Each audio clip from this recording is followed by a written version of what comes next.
Welcome to Coffee Break with Rachel V. Hill, presented by Superbook Sports. Taking a daily look at the biggest stories in Denver sports and interacting live with you, the Coffee Break fam. So sit back, relax, grab a cup of joe, and enjoy your coffee break.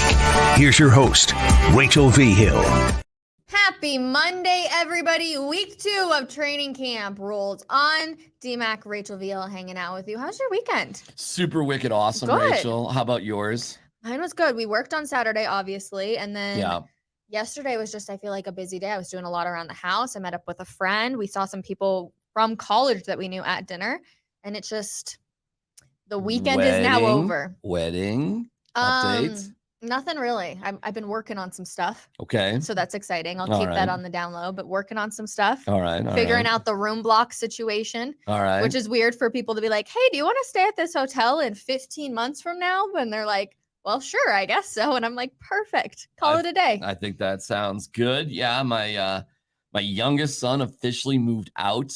Before he goes to Europe. He's going to Italy with his girlfriend for his 21st birthday. Nice. So that's what he asked for. How do you feel that your youngest is 21? It's crazy. It's bananas. Yeah. Because I don't feel like I'm much older than 21, but apparently He's young at heart. I am. Young at heart. But hey, listen, man, I'm trying to keep a younger sort of lifestyle going. You know what I mean? I'm on my bike a bunch. You know, got my bike gear on right now, as a matter of fact, which is quite flattering. We'll spare everybody for that one. About the Broncos. Let's go on. Pads come out today. Are we going to see like a ramp-up period to a full padded practice? Is that what you're expecting? Or do you think Sean Payton's going to say, you got your ramp-up period, pads are out, let's go? Let's go. And usually pads come up. Sometimes it's not the most exciting thing because a lot of when they put the pads on is about running the ball. Mm-hmm. But let's cross our fingers that they do some, goal line stuff and some red zone stuff with pads is pretty interesting. So we'll see. Again, we're learning everything as we go with Sean Payton, the apologizer, and we'll see exactly what that means. Okay, let's get into the biggest news of the weekend coming out of the Jets training camp, and that's Aaron Rodgers, who finally decides to enter his name into the chat when it comes to all of this drama with Sean Payton. Him coming out saying, you need to keep my coach's name out of your mouth. I got to make sure I get that quote right because it's a good one.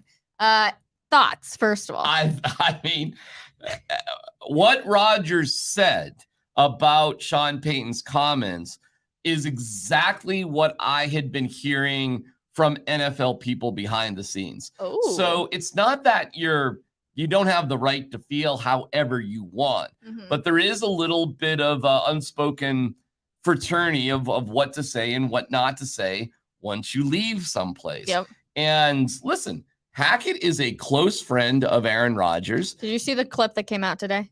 Maybe I missed it. It's Hackett calling Rodgers babe. He's like, babe, you got anything to say, babe? And everyone's like, well, did he call Russell Wilson babe? Like that conversation has now started. Nathaniel Hackett did everything on earth to try to have the confidence and build a relationship with Russell Wilson. In fact, That's what I actually said, is that Sean Payton said everything's different. And I said, well, okay, everything's different except for the biggest thing. Both Hackett and Payton are going to extraordinary lengths to promote and pump up Russell Wilson, which, again, I don't think there's anything wrong with that. I mean, you want to build up the confidence of your quarterback. You need to be behind your quarterback. But I heard a lot of fans in the offseason saying, oh, well, what Russell Wilson really needs is like a kick in the butt. Well, that's not what's happening. Yeah, okay. He doesn't have his, staff with him in the office thing and all that. He may still have an office, actually. I got to double down and check on that. But Sean Payton said that's not a big deal. Yeah, Sean Payton did have in that USA Today article, like, most quarterbacks in the league do have an office. They do, and I don't think there's anything wrong with that. No. And if you watch Quarterback on Netflix, all these guys have their own people. Marcus Mariota had people. They all have people to help them do whatever they need to do. So I don't have any beefs with that whatsoever. The problem was it was overstepping some crazy boundaries inside of the building. Yep. So whatever happens away from the building, if you think it helps make you better, nutrition or your physical preparation or mental preparation, Whatever, man. I think that's awesome. What the boundary that was crossed was how much things were happening in the building. And Russell Wilson has a lot to blame for that. A ton. It doesn't happen without him asking for it. It's not like Jake Heaps was like, hey, I got to be able to do this. No, that was Russ. So Sean Payton did exactly the same thing as Nathaniel Hackett. He's trying to promote his quarterback. The problem was he took all these shots, Sean Payton did. I mean, not only at the Jets and Nathaniel Hackett, but as other people inside the building. He did. I was listening to Mike and Mark this morning, and they were saying that it wasn't an apology. What? Of course it was an apology. It's a mistake. I came here for George Payton. That was an apology top to bottom. I still think, I kind of agree with Mike and Mark that it wasn't an apology for what he said, but an apology for how it was taken. Whatever. I think because it got blown up into this whole, oh, it's all about Nathaniel Hackett. I think it really was a way to just pump up his quarterback, and everybody ran with the negative side of it. Of course, like people do, right? We love to talk about the drama. And then it was, oh, well, it's all about the Jets and Nathaniel Hackett. Well, Aaron Rodgers wasn't going for it, and he's got enough do-re-mi not to take any shizzle from anybody. So he's a bounty of honesty. Yeah. And perhaps ayahuasca fueled. Aaron Rodgers is feeling himself a little bit like Russell Wilson. Of course he is. Listen, he should feel so himself. So could this be a disaster? For who? The Jets. Of course. Of course it could be a disaster. I'm just feeling very similar vibes here. But don't forget, Aaron Rodgers won an MVP with Nathaniel Hackett as his quarterbacks coach. So they've worked together very, very well. Fair. And the issue that Nathaniel Hackett had wasn't just coaching like one guy. His issue was running an entire organization. It just all got to be too much. And, Sean Payton has way more experience doing that. But the crazy thing, though, Rach, is that on day one of training camp, the head coach of the team, your guy, has to get up in front of the team and apologize. And that's exactly what he did, because he's the one who said anonymous donors. And he said in his apology, what kind of example am I setting? I kind of wonder, though, this is when I wish I could be a fly on the wall. If he would end that meeting and he was like, fellas, I'm sorry it got taken this way, but screw everybody else that was in this building last year, kind of thing. You can't do that. No way. Because frankly, there are people that were in the building. No. He just screwed up. Listen, you don't have to offer any kind of other. A screw up is a screw up. A mistake's a mistake. And when you admit a mistake, you are apologizing for the mistake. Whether or not he has the right to feel like it was a terrible coaching staff, Hackett was terrible, everybody in the building was terrible. Rachel, but it was. Oh, that's fine. And I'm not even disagreeing. Yeah. But like he said, I need to put on I had my Fox hat on and like he's he's a guest here on Coffee Break. Which would be great. This is only an issue then because he's a coach. He's in the coaching fraternity. Yes. Otherwise, it wouldn't matter. He could go out and say, Nathaniel Hackett sucked so much last year and it was terrible. If he were to go and say what he said on Fox Sports, it would be amazing for Fox Sports or for the fan or denversports.com, because you love honesty. Hey, listen, if he wants to come out and just be honest, I'm not saying for a second he thinks he was wrong about any of his thoughts, but he did apologize for saying it. And it is really two different things. So if you want to get into a wacky world of semantics and say, well, he didn't apologize for what he thought, I mean, like, okay. But the thing that he wasn't apologizing by eating crow to the media and to the building itself, and then you have Aaron Rodgers doubling down. I mean, like, what is Sean Payton supposed to say back today to what Aaron Rodgers had to say? My only other thing on this, too, is I think that means that Sean Payton hasn't said anything to the Jets, anybody at the Jets yet. Otherwise, I think Rodgers would have just kind of tossed this one aside. No, Rodgers was salivating to just, go on blast. Rodgers loves this. His ego is through the roof too. Don't listen, you're giving a guy who loves to, say stuff a legitimate reason to do so. Fair enough. Yeah, and so it's like, hey man, and I'm not even like, I hate taking Aaron Rodgers' side on anything because I can't stand Aaron Rodgers and all his Aaron Rodgers-ness. But I mean, how Hackett's his friend.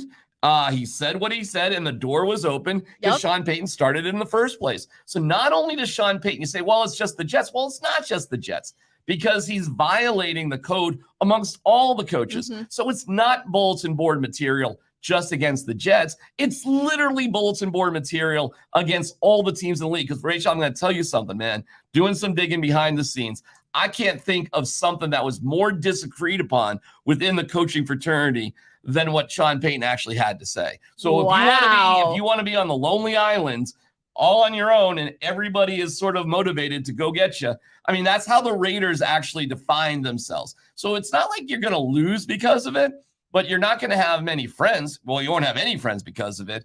And you certainly will give motivation for week after week after week. And now you got to produce. Now you really got to produce. And it puts, in a crazy way, Rach, it puts more pressure on Russell Wilson. Oh, yeah, it does. Real quick, you got some birdies who are clearly telling you some of this stuff behind the scenes? Yeah, nobody likes to chit chat more than like NFL coaches and GMs. True. And other people. Also, speaking of birdies, did you see Twitter finally change it to X? I did. Like, this is just weird. I don't like it. I did. So week 5, do you think by the time week 5 rolls around, this is all just whatever? This is just summer stuff? No. Here's the thing. What if the Broncos are 1-4? Then none of this matters. I bet or you. 1-3. You can't flex week 5 games, but if you could flex a week 5 Sunday night, baby. Oh my God, this would be such a natural one. The schedule makers are like hitting themselves for not making it week 1. Yeah, and let's see who's on that call. If it's a CBS or Fox, let's see which. That might be our first time with Jim Nantz if it's a CBS game. No, the number 1 team. Early predictions right now. Who would you take? I just don't know enough about anybody. It's so impossible to say. I think I did pick the Jets initially, but they're a 2.5 favorite right now. Are they really? Yeah. Okay.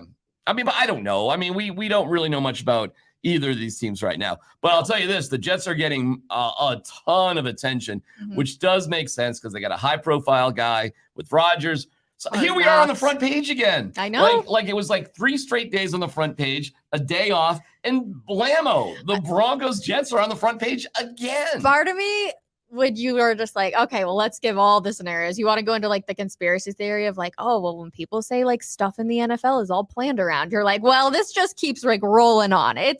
This is real life, everybody, but it's interesting. You got to watch Hard Knocks. Oh, my gosh. We have to. Because it's going to be this whole drama with the Jets and the Broncos. Yeah. I mean, I think it's going to be. You would assume. There has to be at least a little part of it. It'll depend on how much the Jets essentially want to play into it, right? They still control the narrative a little bit here in this case. Well, I mean, it's got to be juicy. I mean, if they're showing us behind-the-scenes stuff, what did they think when all these comments came out? What did Nathaniel Hackett think of it? What's the relationship between Hackett and Rodgers? They're babes.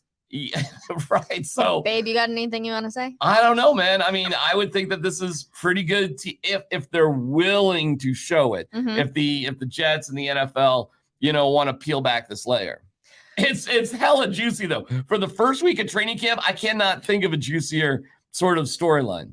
Of course. I mean, it makes our jobs a lot more fun too. It's been great. I won't complain. Keep going. I mean, don't stop. But you did bring up a good point of how we believe Sean Payton was trying to build up his quarterback. He now applied even more pressure to his quarterback. A little bit. Not a little bit. A lot of it. I mean, when you say all these things really weren't Russell Wilson's fault, and it was everybody, including the Is this just all backfiring? The more and more you think about it, you're like, this whole thing really just blew up. Well, I think it would only be considered a backfire if it was intended in the first place. And I don't think anything was intended. I keep hearing about how Sean Payton, like, everything is for a purpose. There's no purpose here. We asked the question why. The answer to that question was there was no why. It was flat out a mistake. So there was 2 lattes in, man. 2 lattes. You get your second latte. I'm drinking Fairlife today. I mean, some chocolate milk, protein chocolate milk. You're going to be fine. Yeah. I just don't know where they get the chocolate cows. I love those chocolate cows, though.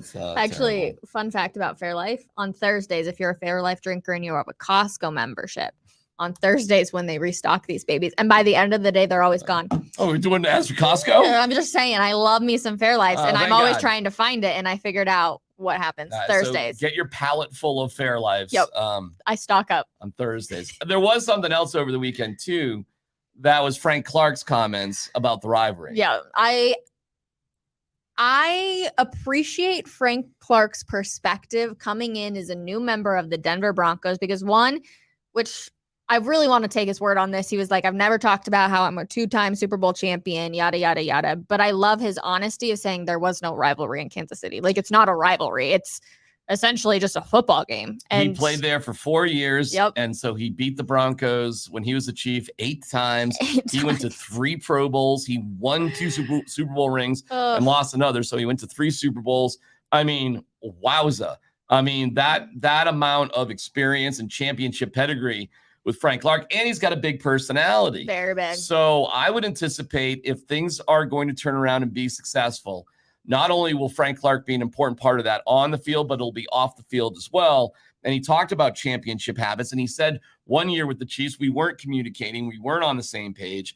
It wasn't going to happen. Yeah, he could tell they weren't, and it was different last year. Mm-hmm. Listen, the guy's got 2 rings. He knows what it's like to win over there, and I think that could be a great resource for the Broncos. We'll see what they do with it. But listen, we got a personalities of doorknobs out there. Samaje Perine, Zach Allen, Ben Powers. I mean, grass growing on the turf would be more interesting listening to these guys. And Frank Clark comes out like a shotgun. And everyone's like, all right, here we go. Yeah. And it was just honest. And it wasn't honest in a braggadocious sort of way. It just made sense. Honesty. Yeah. That's what I think.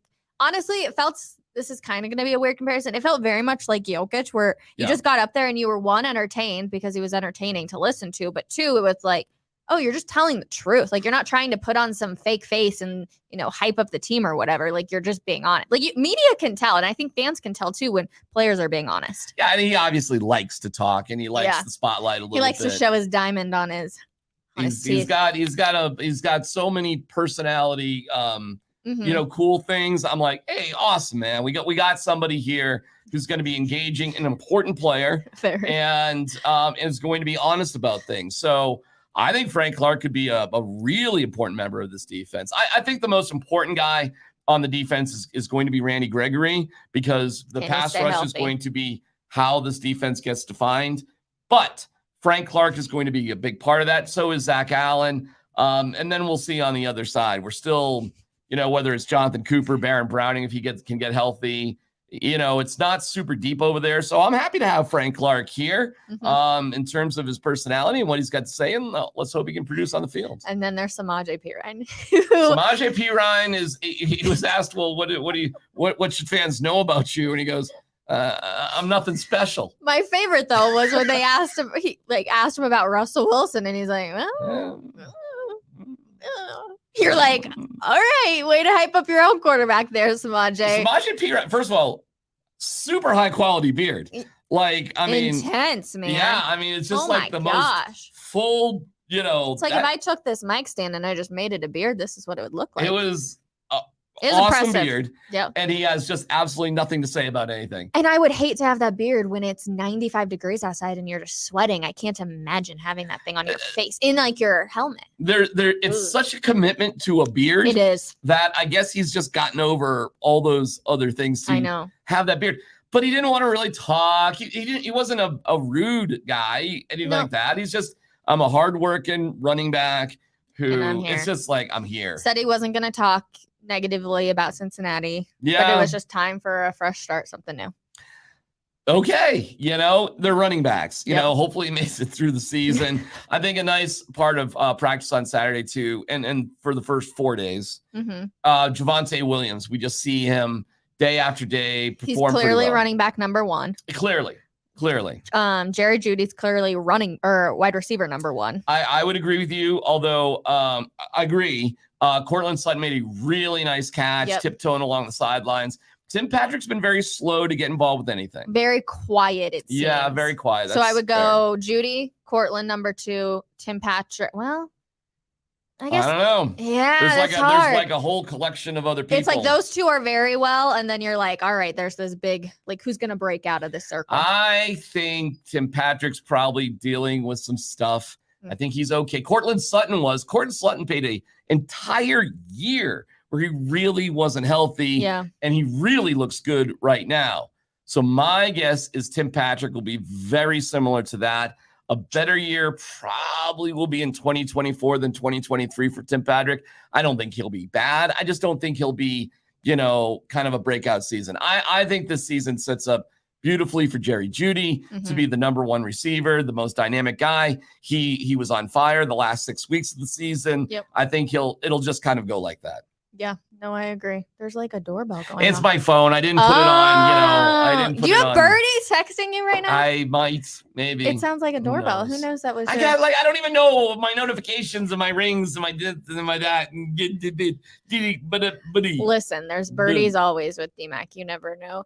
The Athletic drops a article this morning about their quarterback tiers. Any guess where Russell Wilson goes? How many tiers are there? Good question, actually. Oh, okay, I think there's 3. I'll say there's 3. I believe. I was just gonna say Let's just find out. However many tiers there are, he'll be in the second to last tier. Second to last. Yeah, so if there's 4 tiers, he'd be in the 3rd tier. If there are 5 tiers, he'd be in the 4th tier. I actually just expected you to guess it right off the bat, but I don't know how many tiers there are. There are 4 tiers. He's in the 3rd tier. My guess. Damn. Is that right? Yeah, he is. Okay. Well, that's what he's been. That's what the Broncos have been, Rachel. The entire offseason, they've been like, every ranking has them something like 17 to 21, somewhere in there. So my guess is he's 19, tell me 20, something like that. If he's better than these quarterbacks. Okay. Kyler Murray. Yeah. Derek Carr. No. Jared Goff. No. All right. Russell Wilson comes at 16 in tier. Well, that's pretty good. They got him ahead of Tua? They got him ahead of Tua. I think Tua's getting disrespected this offseason. Oh, you better watch out for Tua. He's got some unbelievable weapons. I mean, everything is if he stays healthy. But for every athlete, it's if they stay healthy. But again, that's pretty good, actually. They got Russell Wilson 16. Yeah. That's all right. That's actually pretty good. But they got Kyler Murray 13? And Jared Goff 15. So now you got me. Who's one? One's got to be one's got to be Mahomes. Got to be Mahomes, Burrow, Allen, right? Mahomes, Burrow, Allen. Rodgers is number 4. All right. Herbert number 5. That's tier 1, everybody. Okay.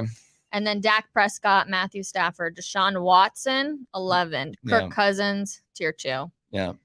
Interesting. Then we go to tier 3. And then Jimmy Garoppolo, though, comes in under Tua and under Russell Wilson. That's actually a very big compliment. So they've got Russ over Tua, Jimmy G, Daniel Jones.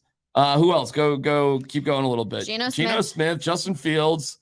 I mean, that's pretty good, actually. That's all right. And Mac Jones. That's all right. That's a good rank. Hey, you can win a Super Bowl if your quarterback is in the top half. If he's 13 through 16, you actually can win. You got to have a good contribution from your defense. I don't say this in any disrespectful light to Peyton Manning because he's Peyton bleeping Manning, but he wasn't very good when the Broncos won the Super Bowl. Not when they won, but he was the best player in the league when they went to the Super Bowl in Super Bowl 48. Against the and Seahawks. He had an unbelievable, their best team was in 2012 when they lost to the Ravens. How many touchdowns was it that season? 55 in 2013. And statistically in 2013 it was 55. In 2015, it was terrible. It was a terrible statistical year. But the record was good. Brock Osweiler was good. The defense was extraordinary. Yep. And then, there were certain leadership qualities that you got from Peyton Manning and also DeMarcus Ware, who's going into the Hall of Fame, which is awesome. Yes, this week. That's right. That's so cool. That's right. And so that leadership and DeMarcus Ware wasn't his full self, but maybe I'm kind of hoping Frank Clark can sort of be that guy for this team. At least he's going to talk like it. And I'm glad to have it. Might as well. Well, of course, week 2 rolls on. We'll keep you guys updated. Make sure you follow us on Twitter to see our wrap up of day 5 of practice. Day 5, day 3. We're all kind of confused. No, it's day 5 because they're going to put pads on. Here we go. Day 5. Fans are also going to be in attendance. We'll be back 10:30 tomorrow morning. We'll see you guys then. Have a wonderful Monday, everybody. Bye.